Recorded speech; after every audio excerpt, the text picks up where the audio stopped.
My debate with Dr. Frame. The assertion of Christian nonsense. Final reply. If one will notice the quote which I have extracted from the body of work of Frame, theology is not purely objective truth. There is no such thing as purely objective truth.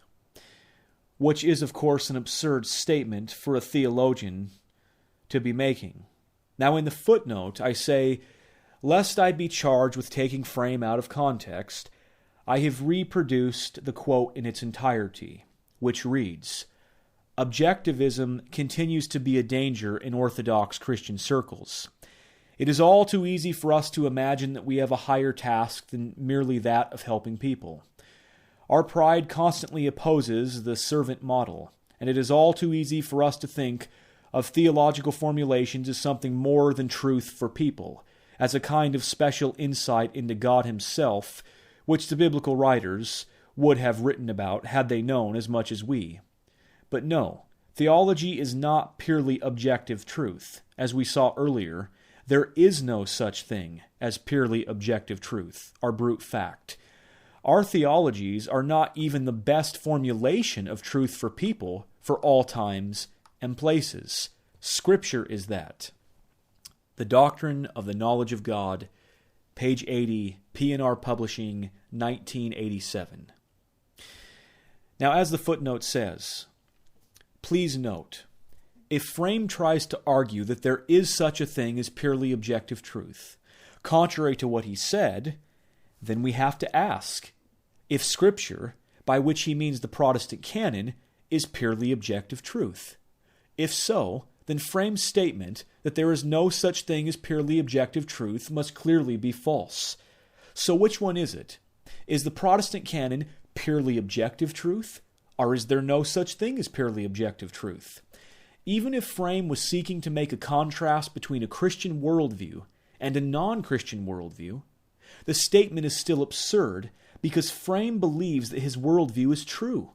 And in the last place, for Frame to argue that his theology is not the best formulation of truth, but that Scripture is the best formulation of truth, is absurd, not to mention misleading.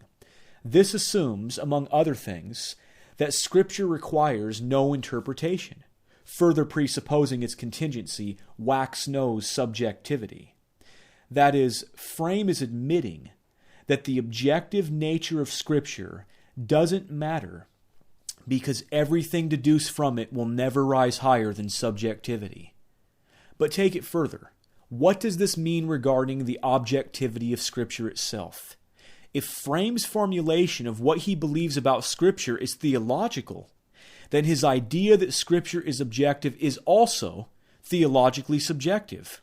And inasmuch as knowledge is theological for Frame, there is no such thing as objectivity, not even for Frame's idea about Scripture. Thus the statement, Scripture is objective truth for all people and all time, is false. To quote from the same book, all information we receive about God, through nature, Scripture, or whatever source, comes to us through our eyes, ears, minds, and brains, through ourselves. Sometimes we dream fondly of a purely objective knowledge of God, a knowledge of God freed from the limitations of our senses, minds, experiences, preparation, and so forth. But nothing of this sort is possible. Indeed, is Frame not here admitting the necessity of autonomy? Is Frame not here admitting the subjectivity of his own worldview?